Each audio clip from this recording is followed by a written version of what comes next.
Bem-vindo ao canal Latitude 10, professor Luciano aqui com vocês. Eu sou professor de Geografia e hoje vamos falar do volvismo e do toyotismo. Lá atrás nós já falamos sobre o fordismo e taylorismo, tá aqui os vídeos para vocês verem, se caso você não tenha visto o vídeo, tá bom?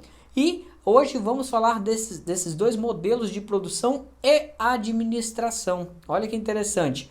Então vamos falar do volvismo primeiramente. Por que o volvismo? Porque é um dos modelos de produção, de administração, pouco conhecidos pela sociedade em geral, pelos estudantes. E é tema recorrente em universidades e no Enem, tá? Nessas provas. Olha só, o volvismo, claro, como o nome já diz, ou volvoísmo também, tá bom? É um modelo sueco que foi implementado, tá? Nas fábricas da Volvo, tá? Lá na Suécia. Foi introduzido na Volvo ali nos anos de 1960, mas foi ali na década de 80, final da década de 80 e 90 que ele ganhou ali um destaque maior dentro do grupo Volvo, tá? O que é o volvismo? Do que se trata esse modelo de produção e administração? Olha só, modelo de produção e administração, tá bom? Ele foi criado por esse cara aqui, ó, Emmet Shavanko, tá? Não sei se a pronúncia é essa, mas é esse cara aqui. E ele foi introduzido na Volvo então em 1960 e ele tem essas características. Que características? Olha que importante. A independência do trabalhador dentro da fábrica. Como assim a independência do trabalhador? Olha que legal. No Fordismo nós falávamos lá das linhas de montagens. No Volvismo é o fim dessas linhas de montagens. Por quê? Os trabalhadores dominam a técnica, olha, dominam a técnica e possuem a independência, tá, em circular pela fábrica.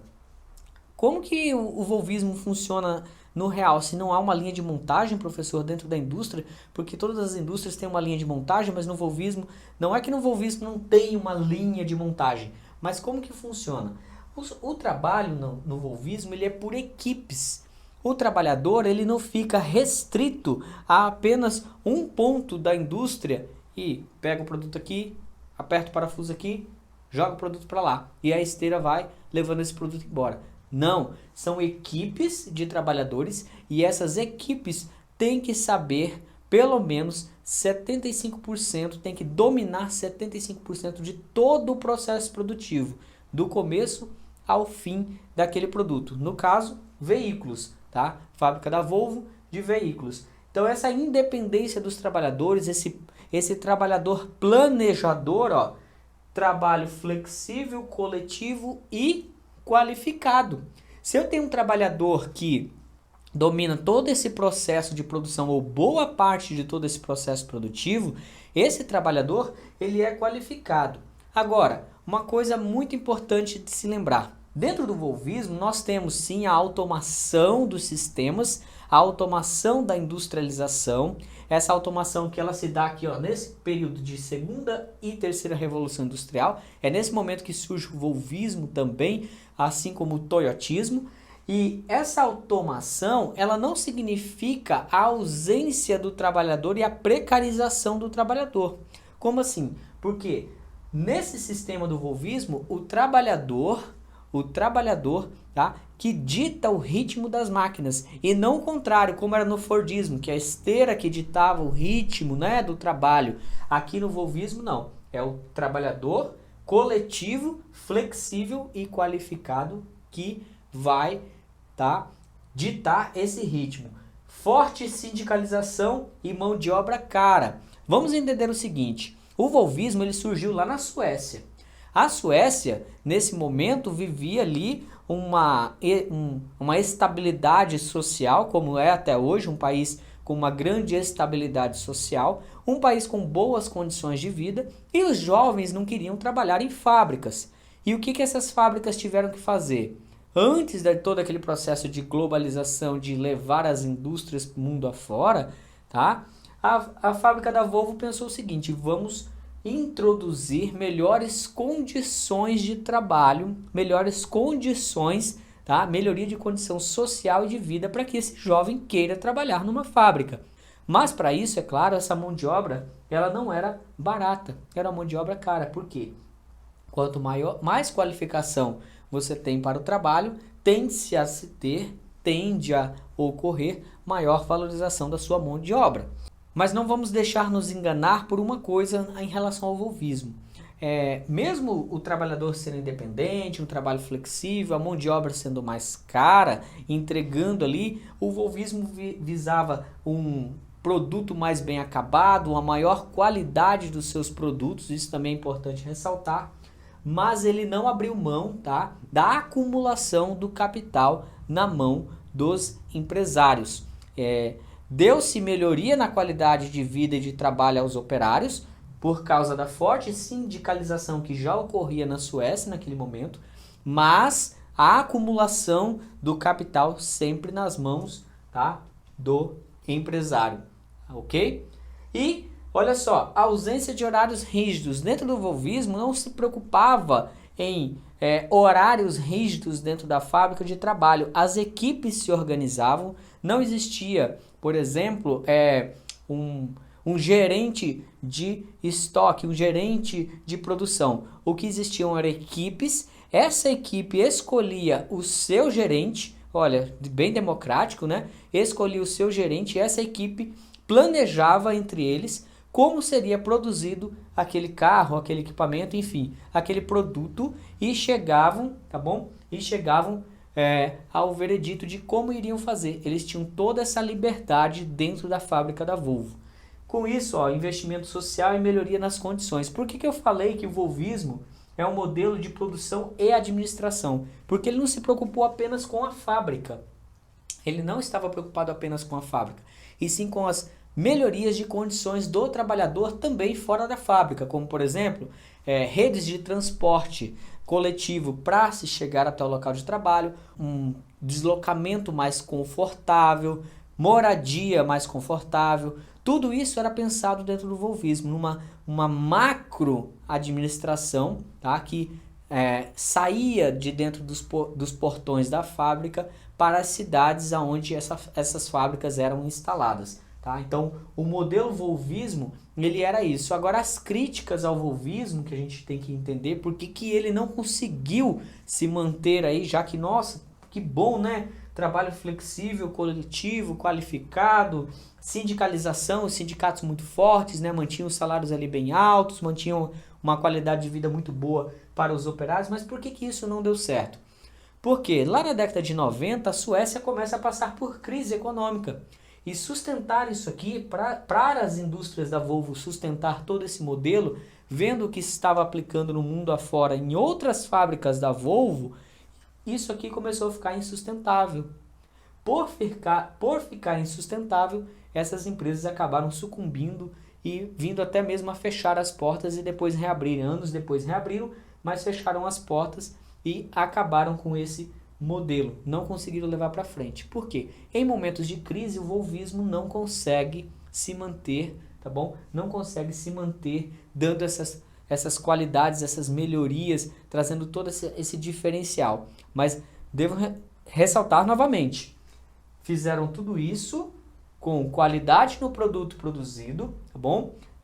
Mão de obra qualificada, mão de obra bem remunerada, mas sem abrir mão do capital ao empregador, ao grande empresariado. As empresas lucravam muito, mesmo sendo esse modelo aqui, o lucro de uma fábrica da Volvo era igual ou superior a de qualquer outra fábrica no mundo afora. O que acontece é que nos momentos de crise, no caso de crise na Suécia, esse modelo não se sustentou. Ele é muito mais difícil de se sustentar em um momento de crise econômica, por exemplo. Agora vamos falar do toyotismo, oponente do volvismo, ou seja, esses dois modelos estavam ali competindo, tá? Nessa mesma época, entre segunda e terceira revolução industrial, olha que interessante. Esse modelo do Taichiono, que é o toyotismo, nada mais, nada menos se qualifica, se caracteriza como um modelo bem diferente do volvismo, em alguns aspectos. Os outros é muito parecido. Bom, qual que é parecido? A qualificação da mão de obra muito qualificada. Não temos mais aquele trabalhador que fica ali na esteira também, como o Fordismo. É um modelo que veio para substituir o Fordismo, então ele teria que ser diferente ao Fordismo, claro, com certeza.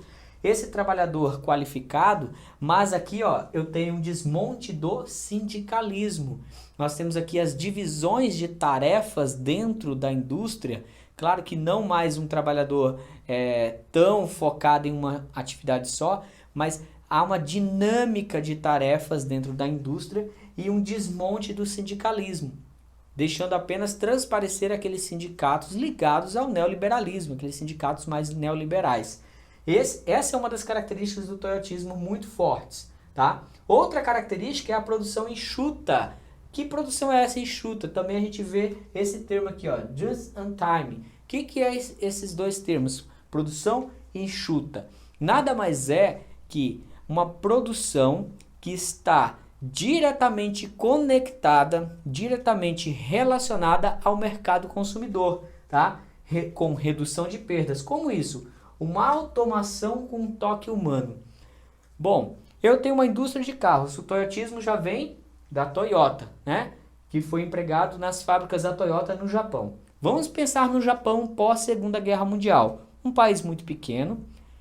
Nós temos ali uma dificuldade em matérias-primas. Então, nós não podemos ter armazenamento tanto de matéria-prima quanto de produtos acabados. E o Fordismo se caracterizava pela produção em massa. Já o toyotismo, pela produção enxuta, a produção flexível. Essa produção flexível ela está diretamente em contato, tá? Comunicação e transporte, tanto com as redes de transporte. Aí entramos na terceira revolução industrial para falar sobre isso. Olha como nós temos essa ligação forte. A terceira revolução industrial ela é marcada pela evolução dos meios de transporte e comunicação. Com o toyotismo, esse modelo de produção enxuta, eu posso agora fabricar de acordo com a demanda. Se a demanda me diz que eu preciso fabricar 1000 carros em um mês, eu vou fabricar 1000 carros naquele mês, não mais que isso, para não ter estoque e não estar suscetível a crises de estoque. Então, o toyotismo ele veio como uma resposta ao Fordismo para mudar essa concepção. E aí nós temos, consequentemente, a redução de perdas por estoque, tá? A mecanização das tarefas. Terceira Revolução Industrial, novamente, nós temos aí, ó, tanto no volvismo quanto no toyotismo, essa mecanização das tarefas, ou seja, a automação. Só que aqui ela é muito mais forte. Nós temos aqueles braços robóticos produzindo em larga escala, com muito mais rapidez, com muito mais eficiência do que homens trabalhando. E aqui as máquinas ditam o ritmo do homem também, mas o homem é que programa essas máquinas. Então, nós não temos nem o Fordismo e nem o volvismo nessa situação. É uma situação bem diferente dessa automação do toyotismo. E olha só, duas palavras importantes aqui que nós encontramos na literatura quando se trata do toyotismo. Kanban, que é o controle visual, controle de qualidade na produção. Há uma preocupação muito grande no toyotismo sobre a produção e o controle para evitar, é claro, perdas, para evitar problemas. Tá? E o Andon, luz indicadora de problema. Sabe o supermercado que a gente vai, quando é muito grande, que tem os caixas e a caixa precisa de troco, que ela acende uma luz, e imediatamente já tem alguém atento se a luz está acesa para vir dar o troco a ela? É mais ou menos o mesmo sistema, só que aqui numa indústria. A luz indicadora de problema. Se a luz acendeu, alguma coisa está errada para a produção naquele ponto e vamos consertar, vamos resolver para evitar perdas, para evitar que os outros setores da indústria fiquem parados, do outro setor de produção pare por causa daquele setor. Então é um sistema muito organizado, tá? Um modelo de produção. Tá? Por que o modelo? Porque várias outras indústrias mundo afora vão adquirindo essas características, tanto do toyotismo quanto do volvismo. O volvismo, por exemplo, ele está muito presente hoje não mais nas indústrias mundo afora. O cooperativismo, por exemplo, como a gente vê as cooperativas de bancos, as cooperativas de crédito, vamos dizer assim. Essas cooperativas, a própria Google traz muito dessa forma de pensar aqui do volvismo. independência dos trabalhadores, um trabalho flexível, não tem lá as imagens da Google, os funcionários da Google trabalhando de certa forma independentes, mas é claro que o capital está sempre concentrado. Por mais que o trabalhador tenha ali essa flexibilidade, tenha ali independência, de certo ponto ele é planejador, mas ainda assim existe uma hierarquia, ainda assim existe a acumulação do capital. Estamos falando de dois modelos de produção capitalistas, tá bom? Então esses dois modelos haverá sempre a acumulação do capital pelo grande empresário, pelo grande industrial, tá bom? Então, toyotismo marcado pela comunicação e transporte, essas redes precisam estar bem conjugadas do mercado consumidor com a fonte de matéria-prima e com a indústria. Para que essa comunicação ocorra, esse transporte deve ocorrer em tempo hábil e evitar, é claro, que tenhamos ali estoque, tá? Porque o toyotismo é essa produção flexível, essa produção que não acumula estoque. Ok, pessoal? Espero ter ajudado vocês até aqui. Bons estudos para vocês. Não deixe de se inscrever no nosso canal, tá bom? Um meu muito obrigado e até logo.